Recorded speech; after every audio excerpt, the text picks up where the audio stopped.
सबसे सर स्वागत है आपका। बहुत बहुत धन्यवाद भैया। क्या नाम है सर? मेरा नाम डॉक्टर निखिल खत्री है।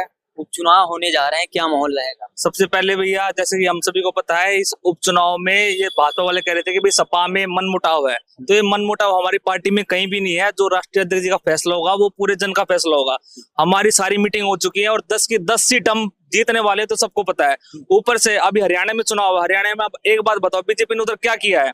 ये बीजेपी वाले, इन्हें पता है कि एक तरफा ये हारने वाले हरियाणा में, तो इनके केंद्रीय मंत्री के साथ साथ जो इनके मंत्री हैं वो इस्तीफा दे रहे हैं। और जहां पर सपा का, कांग्रेस ने साफ तौर पर कांग्रेस ने कह दिया कि हरियाणा में अखिलेश जी को हम एक सीट देंगे। और ये बहुत बड़ा वो है कि हमारी समाजवादी पार्टी एक राष्ट्रीय सतर पर जा रही है। और इसके साथ साथ हम उपचुनाव पर आ जाते हैं। उपचुनाव की जो सीटें हैं, आप कहीं भी सीटें ले लो, सबसे ज्यादा रेशो समाजवादी पार्टी की वहां पर है। और जो रेशो समाजवादी पार्टी की वहां पर है, उसके साथ साथ और जितने भी उपचुनाव है, समाजवादी पार्टी इसलिए जीतेगी।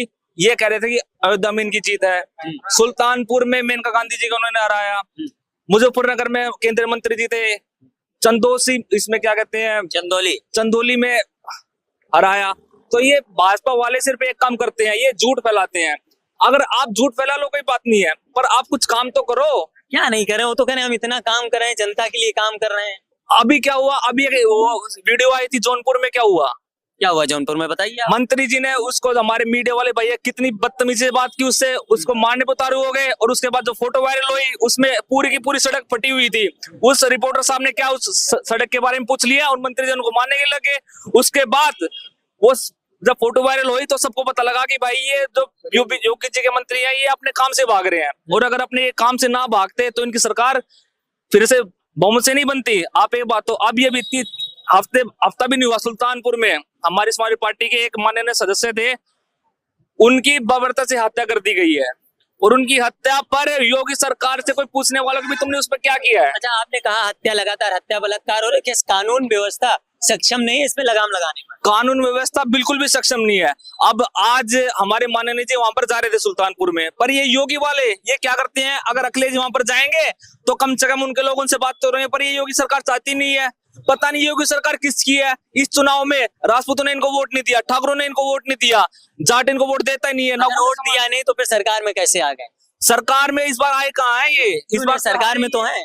सरकार में तो नीतीश कुमार जी के और चंद्रबाबू नायडू जी के, उस सरकार में आए। जो नीतीश कुमार जी क्या कहते थे इनके बारे में कि मर जाऊंगा मैं, कभी बीजेपी में नहीं जाऊंगा। और बीजेपी वाले क्या कहते थे कि तुम मर जाना, कभी बीजेपी मत आना। ऊपर से जो चंद्रबाबू नायडू जी जिनके ऊपर इतने उछल रहे, चंद्रबाबू नायडू जी क्या वो था, इन्होंने क्या कहा था कि ये मोदी जी तो आतंकवादी है। और मोदी जी ने क्या कहा था चंद्रबाबू नायडू जी को कि इन्होंने अपने फूफा की हत्या की है।